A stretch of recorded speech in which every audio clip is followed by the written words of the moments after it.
Tambala na!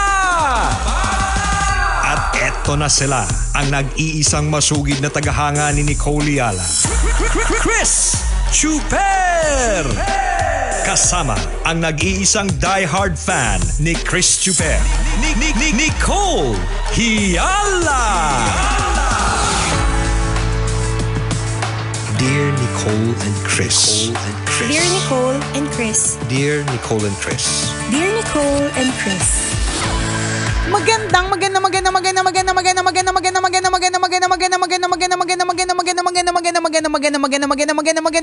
tanghali mga tambalanista, mga kabisyo, mga kabasic. Kailangan pala medyo tahimik. Oo, ingay no maganda. Bukang-buka yung bibig mo. Ano ba yan? Kailangan medyo maliit din yung buka ng bibig. Ang hirap naman ng tambala na to. Ang hirap naman ng segment na ito. Oo, kailangan medyo malumanay. Bakit pa kasi may pasok pa kasi tayo? O yung tawa mo, wagas na naman. Bakit pa kasi normal lang programming ng mga ganitong oras na dapat nagninilay, correct. Pero hindi tayo boss. Huwag ka nga, sumusunod lang tayo sa batas. Kailangan sumunod sa batas kasi kung ikaw mismo magpapasaway, walang mangyayari. Hindi, walang maayos na batas. Oo, correct. Walang mangyayari talaga kasi walang sumusunod. Yan. Totoo. So anyway, susunod tayo sa normal ang programming kaya wag na tayo manahimik masyado, partner. Kailangan masaya pa rin tayo. Wala naman instruction na kailangan kailangan kalma lang. Malumanay. Diba? Kasi hindi tayo kalma. Lalo na ako, ikaw partner, pwede ka pa pumasok doon sa kalma-kalma, diba? Pero ako parang hindi naman ako kalma, diba? Never ka magiging qualified. Hindi. Walang panahon na magiging qualified ka. Uy, hindi meron naman. Kailan nga ba? Diba, ang hirap tandaan? Kailan nga ba? Uy, kapag prayer time. Ay, talaga ba? Oo naman. Alam mo, nag-iingay ako sa Adoration Chapel. Alam mo, ina-imagine ko. Ano? Baka hindi ka rin mapakali.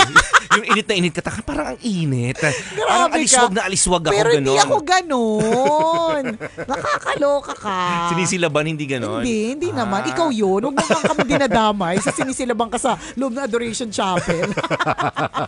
Yung hindi mapakali pag nasa loob ng simbahan. Ay, nako. Kasi init na init. Alam mo, mahirap sa atin, speaking of simbahan, partner, ha? Hindi inalam ko ano ang schedule sa simbahan. Pero alam na alam ang schedule ng mga alam na days. Nako. Kung ano mga schedule yan. Nako. Alam mo, hindi naman tayo partner, hindi naman tayo naghuhugas kamay. Kasi tayo din naman mismo, 'di ba, partner, meron tayong mga hindi tayo perfecto. Diba? Tao lang nagkakamali. Correct, 'di ba? Pero ito yung lagi nating sinasabi na lahat ng susobra ay hindi maganda. So lalong-lalo na kung alam naman natin ang dahilan kung bakit marami ang magli-leave in the coming days, 'di ba? Yes. Hindi ito dahil sa dahil sa talagang wala lang pasok. Ano ba yung dahilan kung bakit walang pasok? Ano ba yung dahilan kung bakit tahimik? Alam niyo po nung araw, eto na naman po tayo sa matatanda yung nung araw. Makinig kayo sa Tia Nicole, ha? Kay Ante, makinig kayo kay Ante. Kay Tia Nicole. Correct, nung araw talagang ramdam mo yung Holy Week eh. Ngayon kasi hindi na masyado. Mas parang busy yung tao, no? Hindi lang, partner. Nung araw kasi, as in pag sinabi mong Good Friday, well, ang Love Radio Manila ay off-air talaga. 'Di ba? Pero at sa mga madami ding radio stations mag-off-air. Pero dati kasi yung TV, maaring off-air sila, pero wala kang kasing ibang options kasi 3 lang naman yung channel. Ngayon kasi, hindi mo naman i-expect na mag-off-air ang Netflix. Hindi mag-off-air ang Prime Video, hindi mag-off-air ang Amazon, ang Disney Plus nandun. So, hindi na siya katulad nung araw kasi talaga ramdam mo eh. Nung bata tayo, ramdam mo, correct, ramdam mo talagang patay si Jesus. Kasi talagang tahimik talaga lahat. Tsaka parang extrang malungkot lahat. Ngayon, ang daming nasa outing eh. Tsaka, diba? Madaming ganun eh. Yung mga matatanda sa bahay, nagagalit sila pag maingay ka. Nagagalit din pag naligo ka ng Biyernes Santo. Kasi magiging bato ka. May ganun din. Ganyan. Totoo, yung na-instill sa akin yun na pag, lalo na kapag Biyernes Santo, mananahimik ka talaga. Sabi pa nga, mag-aayuno. Wag kang lalabas. Malapit ka sa aksidente. May ganun din. Pag naglaro ka, madadapa ka. Correct. Lalo na pag 3 o'clock. Pero syempre, parang may mga ganun pagdating ng 3 o'clock. Parang ang na-instill na-instill sa akin, partner. Kaya parehas na tayo ng parehas pa tayong lola.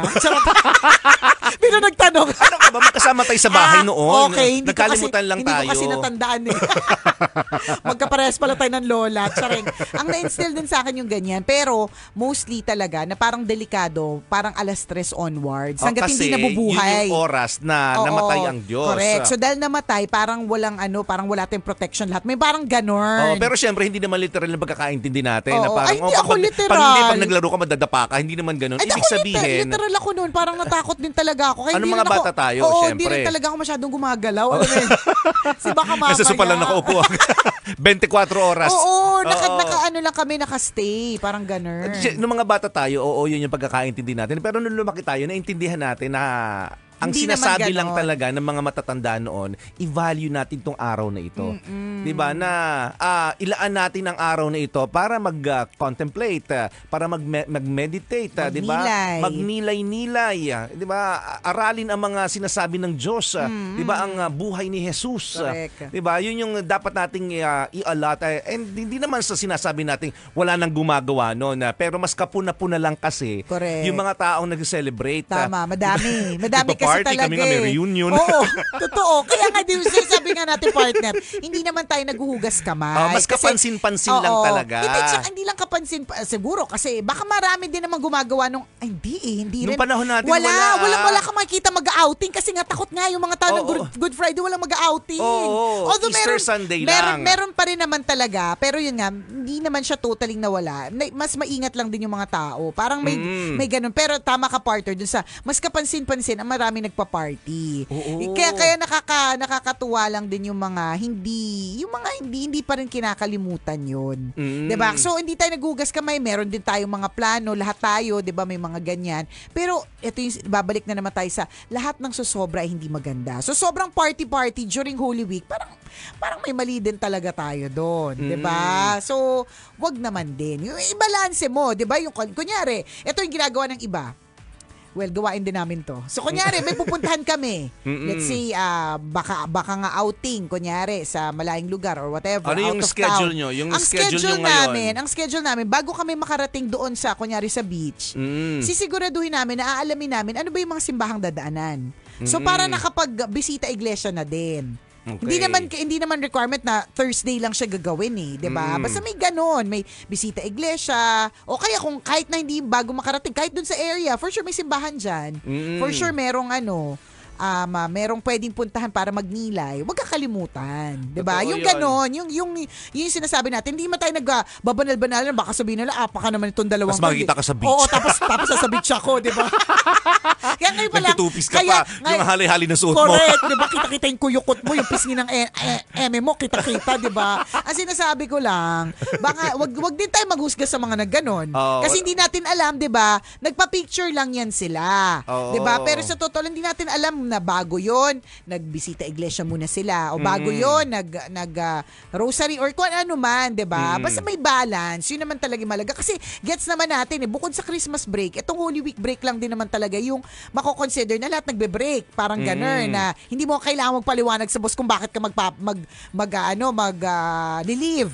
Diba? Walang paliwanag kapag ka Holy Week Diba? Hindi kailangan magpaliwanag Ganun. Walang ilalagay sa explanation or reason. Na hindi mo kailangan for taking a correct, leave. diba? Na hindi mo kailangan tansyahin kung good mood ba siya o bad mood, diba? Holy Week diba? Gets naman natin. Kaya siguro yung mga iba talaga, marami sa atin na talagang tunay na nag-outing. Pero ang sinasabi lang natin, yung balance. Correct. Diba? No judgment. Huwag kakalimutan. Kasi wala din naman tayong alam sa pinagagagawa ng mga tao. Tama, diba? totoo. Kung yung mga, hindi naman nila, diba, anong tawag dito, isinisiwalat. Kung ano man, kung paano yung paraan. Personal na pananalig nila or communication nila with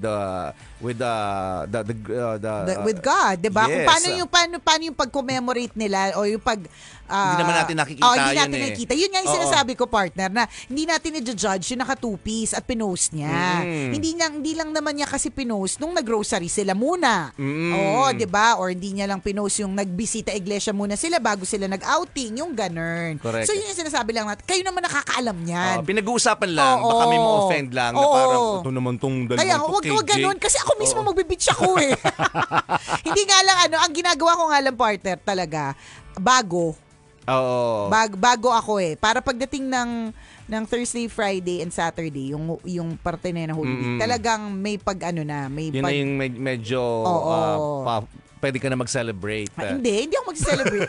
Bago ako, prior ako partner Okay. Oo, pero pagdating ng Thursday, Friday, Saturday, yun yung talagang seryosong kung ano man. Pero again, kanya-kanya to. Diba? Huwag kayong manggaya ng schedule ko. Charot.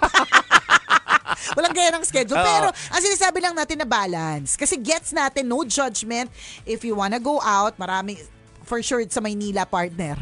Starting Wednesday, tahimik na naman ng Maynila. Lahat nag-uwian yan. Yung EDSA, walang ka-traffic correct. Pwedeng dyan. tumambling dyan. Pwede mag-egg roll sa EDSA, Kabisyo. Nasa ganun. beach lahat.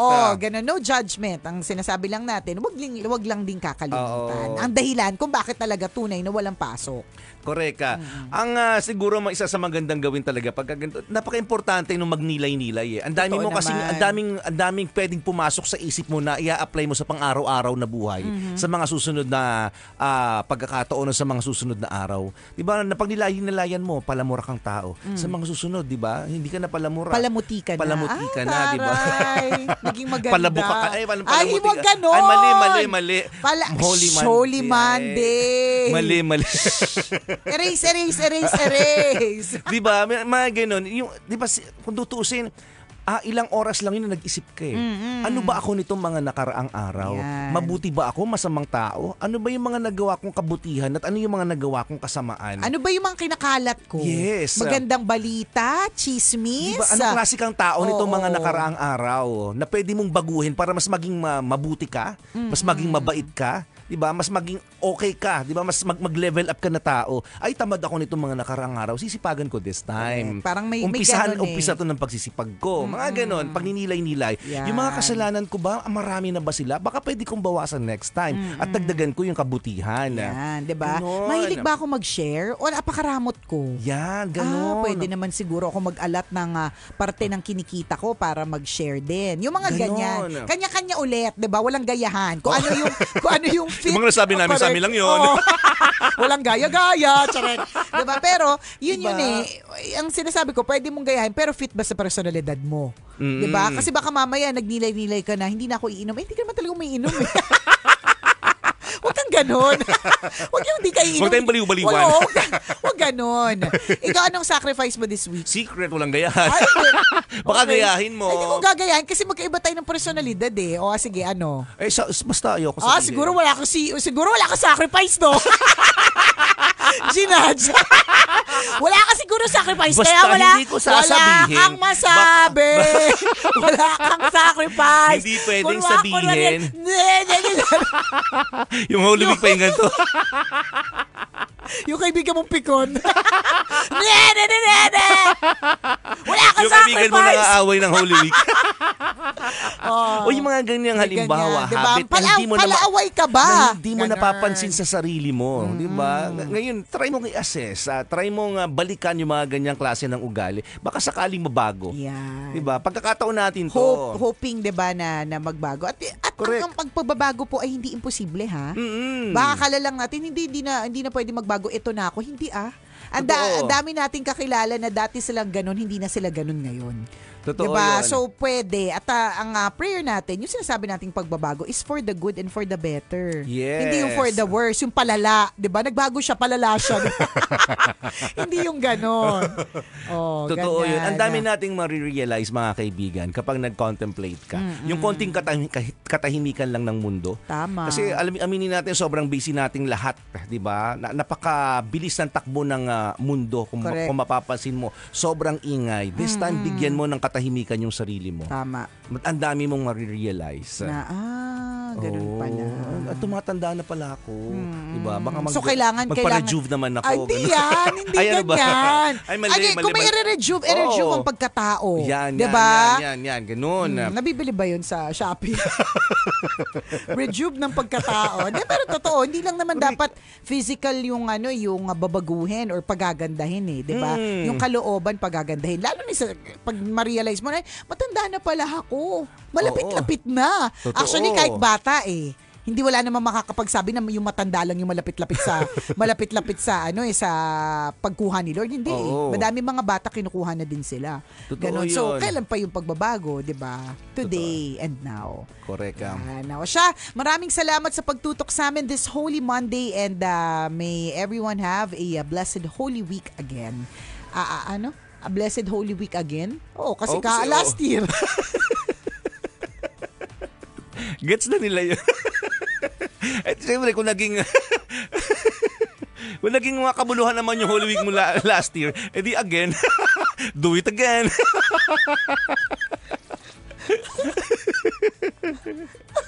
Do it again today.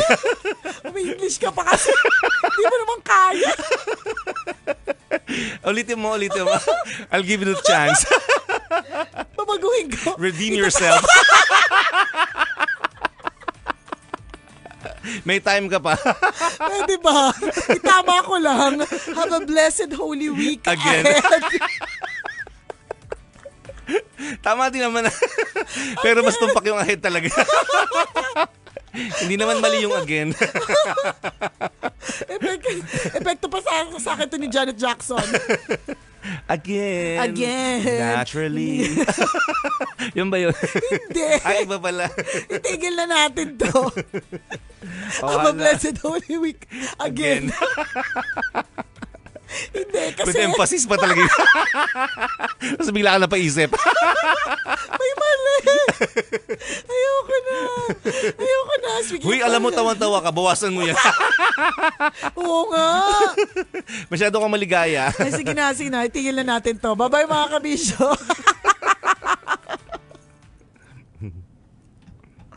Ay, nako. Di ba yung kakasabi lang na magnilay-nilay. Tapos yung tawan-tawa ka pa rin. Paano ka makapag-nilay? Bawal ba tumawa pag Holy Week? Yan, in-instill sa atin yan ng mga lola natin. Pero hindi bawal, di ba? Pero wag lang din susobra. Parang tawang-tawa ka naman, di ba? Ano ba yan? Tawang-tawa ako today. Kasi naman, yung sineryoso ko yung part na yon. Have a blessed Holy Week again. Ano yung again? Tama naman. Hindi, tama naman kasi at least... Pero hindi lang swak. Hindi na talaga sakto. O siya, tama na itong daldalan na to. Ano na to? Nilay-nilay time. Yan. Again. Yan. Bye-bye. Kailangan pa bang i-memorize yan? Love Radio Basic!